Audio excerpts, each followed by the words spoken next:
This adventurous story begins in Egypt, showcasing a vast empire where a large number of people were brought in and forced to work. The soldiers would often torture these workers. Despite their hard work, including constructing large buildings at the king's command, they were treated terribly. The torture escalated, with the workers being used solely for labor, leaving them with no personal lives. As a result, many workers began organizing against this oppressive rule. The story then introduces the king of the empire, who is in discussions with his people. Among them is a lady who makes predictions about the future of the kingdom. Recently, the king learned that the neighboring empire was standing at their borders, planning to attack and seize their kingdom. This news deeply troubled the king, leading him to decide that before they could attack, he would launch a preemptive strike to prevent them from reacting, ensuring they would always stay a step ahead in the war. At the king's command, everyone present agrees and begins preparing the army. However, the predicting lady warns that during this war, the life of the general will be in grave danger. The one who saves the general will become the future ruler of the entire empire. The king has a son named Ramses, and Musa, who is the king's sister's son, making them cousins. However, the king favors Musa over his own son Ramses, believing that Musa is more talented and has the ability to become a great warrior, which is why he always prefers him. Musa and Ramses both wear their costumes and set out with the army to destroy the entire empire. Soon, a fierce battle erupts, and the soldiers risk their lives to defeat the enemies.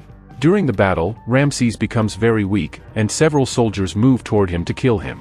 At that moment, Musa arrives and saves Ramses' life. Had Musa not arrived to save Ramses, he would have died in that battle.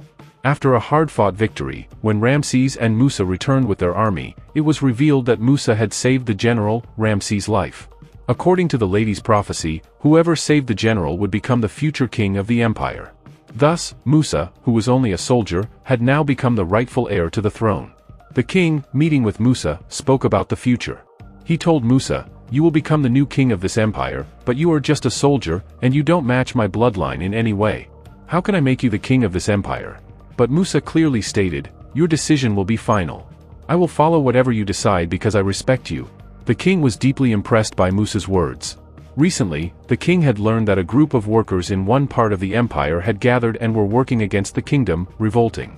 If the workers were not dealt with soon, the kingdom's economy, including its trade, would come to a halt. The king then assigned his son Ramses to deal with the situation. However, Musa, the general, went to Ramses and advised him, "Don't involve yourself in this. Instead, I'll go and talk to the workers." Ramses, who was quite lazy, ordered Musa to handle the situation. Meanwhile, in the palace, Ramses was shown plotting to take his father's throne. He was not pleased with the fact that his father preferred Musa and considered him worthy of becoming the new king.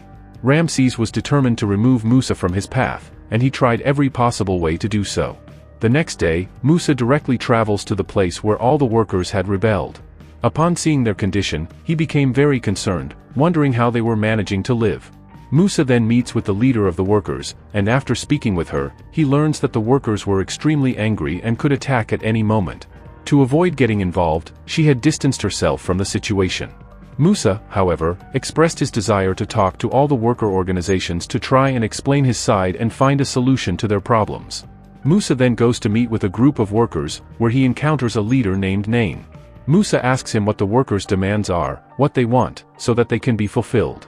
Nain simply responds, saying, "We've been working as laborers in this empire for many years, but we have no personal lives. We want freedom. We want to go back to our homes where we won't be restricted by anyone." Musa explained to them that the place they wanted to return to was controlled by dangerous people, and if they went there, it would be difficult to survive. Therefore, Musa ordered them to stay in this place. Although they would have to work a little, they would be safe here, and there would be no danger. At this point, Nain became somewhat angry and asked Musa, "Who are you to tell us all this?" Musa responded, "I am the son of the king's sister, and my father passed away some time ago." When Nain and the other workers heard the name of Musa's father, they were deeply shocked. Musa's father was a great warrior who had fought for the workers' cause. For now, Nain and his team refused to listen to Musa's arguments and ask him to leave. Musa, feeling disheartened, starts to leave. Musa was on his way back to his empire when, along the way, a man approached him, informing him that Nain wanted to meet him. Musa immediately turned back and went to the village. After entering a small chamber, Nain and several workers warmly welcomed him. Nain, overjoyed, began calling Musa his savior. Musa, who thought of himself only as a regular soldier doing his duty in the palace, was surprised.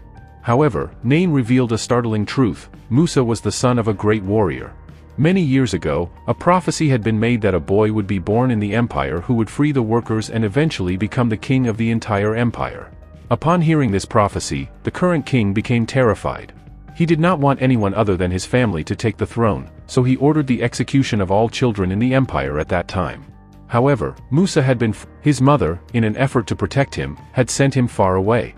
It was during this time that the king's sister, who was very wealthy, found him while bathing and decided to adopt him.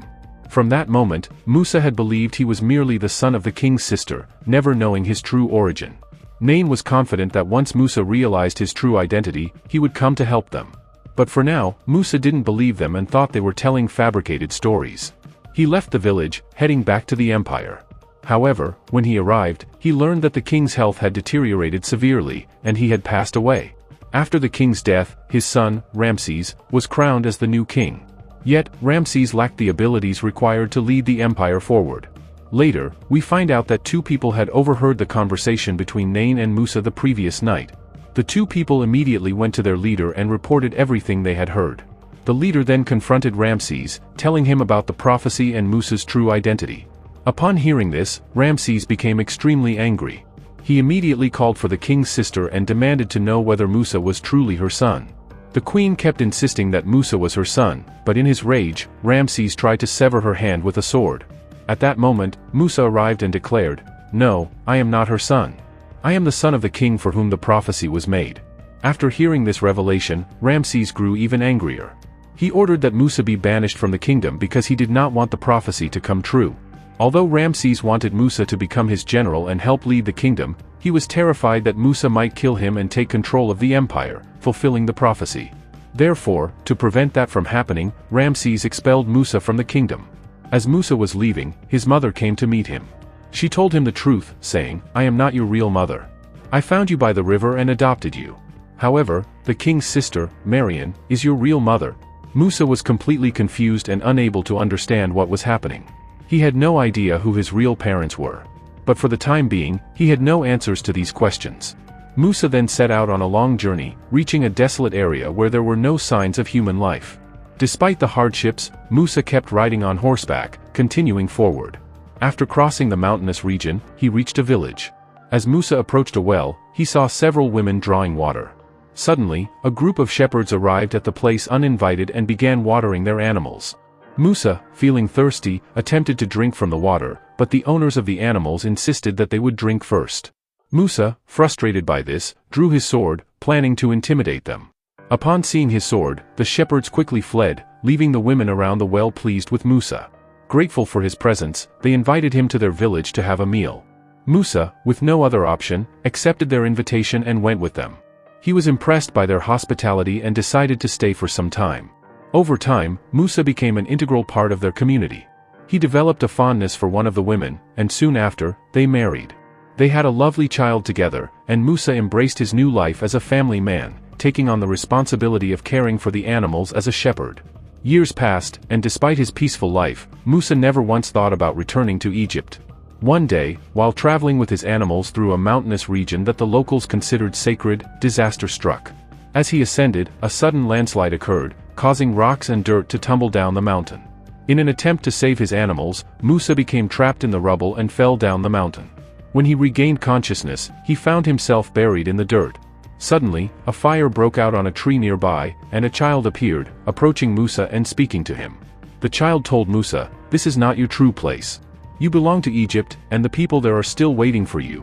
Musa, confused, asked how the child had appeared there. The child responded, "You must return to Egypt, because you are needed there. You have an important role to play." Soon after, the dirt fully covered Musa. When he regained consciousness, he found himself with his wife, who was severely injured, but still alive. He told her that on the mountain, he had seen a divine presence in the form of a child, who had instructed him to return to Egypt. His wife was skeptical and questioned how God could appear as a child. But Musa, sensing the truth in what had happened, believed that perhaps God could manifest in any form to guide him, since no one had ever truly seen God before. After a long discussion with his wife, Musa decided the next day to set out for Egypt, the place of his birth. Musa traveled steadily and eventually reached Egypt, where he reunited with the workers and Nain. Everyone was overjoyed to see him alive after all this time, and they felt a renewed sense of hope that Musa would help them. Musa quickly observed the dire situation, the brutal treatment the workers were enduring. Nain, the leader of the workers, explained the horrific conditions that had unfolded after Ramses took the throne. Musa, determined, made his way directly to King Ramses' palace. When Ramses arrived at the stables to check on the horses, Musa confronted him, holding his sword over him. Musa asked, "Why do you want to kill me? It was you who sent 2 men to try to finish me off." Just earlier, as Musa had been in the village, 2 of Ramses' soldiers had attacked him. Musa was convinced that Ramses had orchestrated the attack. However, Ramses denied knowing anything about it, saying, "I had no knowledge of any such plan." Musa then confronted him, saying, "Since your arrival, everything has gone wrong. The conditions for the workers have worsened, and their suffering has increased." Musa angrily told Ramses, "You cannot handle this power. The workers are not your slaves." Ramses responded by saying, "I see nothing wrong in how things are. The workers are meant to serve." Musa countered, saying, "You should not treat the workers as slaves. If you make them work, they deserve compensation. If not, they should be set free and given the choice to leave." But Ramses viewed the workers as mere tools for his rule and believed they had no personal lives. He thought they were born solely to serve the king. This made Musa furious, and he replied, "Your time is running out. I stand with the workers, and I will do whatever it takes to give them their rights." After saying this, Musa left the palace. The next day, Ramses shared with his people how Musa had threatened him with a sword and how this rebellion could not be tolerated. He declared that Musa must die for challenging his authority. Ramses commanded his soldiers to find and kill Musa. The soldiers spread throughout the village, capturing anyone who refused to give information about Musa. They took entire families and hanged them in the palace until they found Musa. Meanwhile, Musa, with a group of workers, retreated to a mountainous area where he began organizing them. He was building his own army to fight against Ramses and his forces. Musa trained the workers, teaching them various fighting skills, from horseback riding to archery. His team of workers quickly became highly skilled, improving at an astonishing rate. Eventually, they became the best fighting team, and Musa's army was ready for battle. For their grand battle, Musa and his companions decided that their first step would be to target Ramses and his people. They planned to first deplete Ramses' resources and then torture him and his palace staff, in hopes of forcing Ramses to free the workers. Musa was determined to do this to push Ramses into giving the workers their freedom. However, as they reached the mountainous area, the child who had previously appeared before Musa appeared again. This child, as it turns out, was not a child at all but a divine being. The child told Musa, "The method you are using to defeat Ramses will take years, possibly even a whole generation, to succeed." Musa responded, "I am willing to fight for an entire generation if it means freeing the workers." But the divine being replied, "You are moving too slowly. I cannot wait for that long. Nature will take its course, and soon enough, Ramses will be forced to free the workers." The very next day, disaster struck the kingdom. A large number of crocodiles suddenly appeared in the rivers. These crocodiles attacked anything that moved in the water, even entering boats and killing anyone in their path. The rivers turned completely red with blood, making the water undrinkable. Due to the polluted water, crops and fields could no longer receive proper nutrition, causing them to wither and die.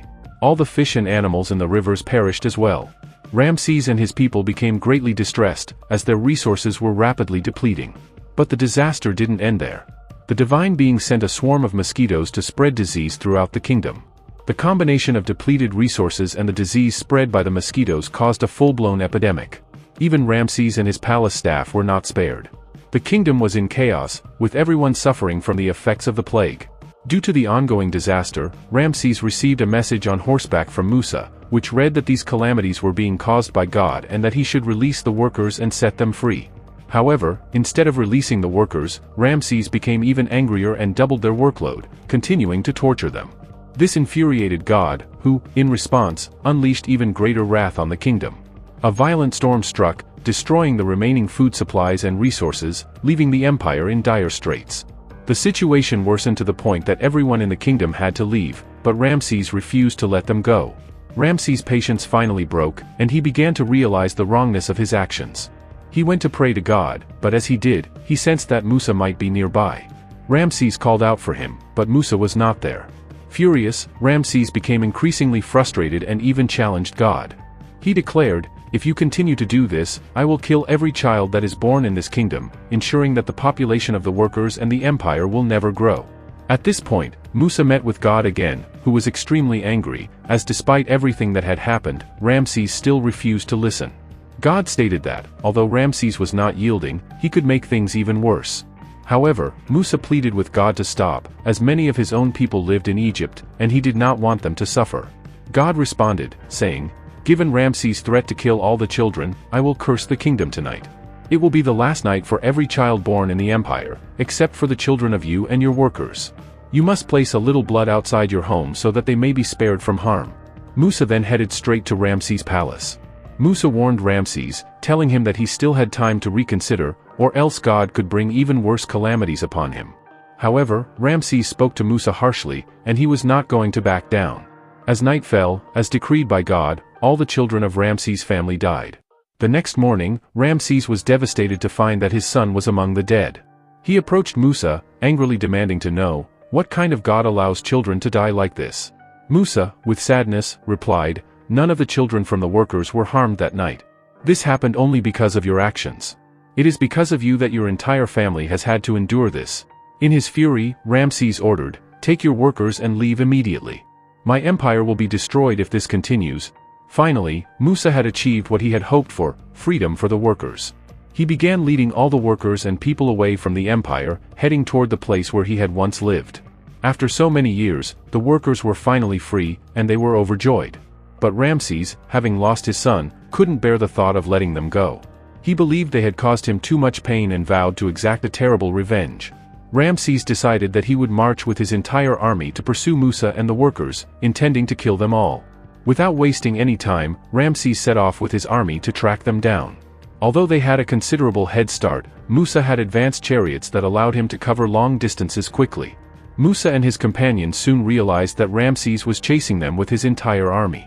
In response, Musa gathered all his people together, preparing for the confrontation ahead. Musa devised a plan to avoid the direct route and instead decided to travel through the mountainous areas. This strategy was based on the fact that Ramses' army would struggle to climb the mountains, and even if they did, it would take them much longer to reach the same destination. Musa continued leading his people through the mountains, and as per the plan, when Ramses' army arrived in the mountainous region, many of his soldiers fell and perished due to the terrain. Despite the setbacks, Ramses quickly advanced to catch up with Musa, determined to kill him. Musa then received a message from God, instructing him to go to the riverbank, where they would be able to cross to the other side. When Musa and his companions arrived, they were fearful, unsure of how they would cross the river. However, Musa had faith in God's plan. As they stepped into the water began to recede, parting into two halves, allowing them to pass through. This miracle, performed by God, enabled Musa and his people to cross safely to the other side. As Musa and his companions moved forward, Ramses and his army continued to follow, assuming the place was deserted. However, as they reached the divided river, the waters began to return to their original position. The rushing waters overwhelmed Ramses and his entire army, drowning them in the flood. God's power had wiped out Ramses' army in an instant. Despite the disaster, both Musa and Ramses survived. The two cousins found themselves on the mountain, where Ramses came to terms with his mistakes and apologized to Musa. Ramses then returned to the Egyptian empire, while Musa reunited with his family. Musa, having followed the path revealed by God, had successfully fought for justice for the workers, who were now free to go wherever they wished. Musa's faith in God grew stronger, knowing that God would always be with him. And with that, the adventurous story of Musa and the workers came to an end.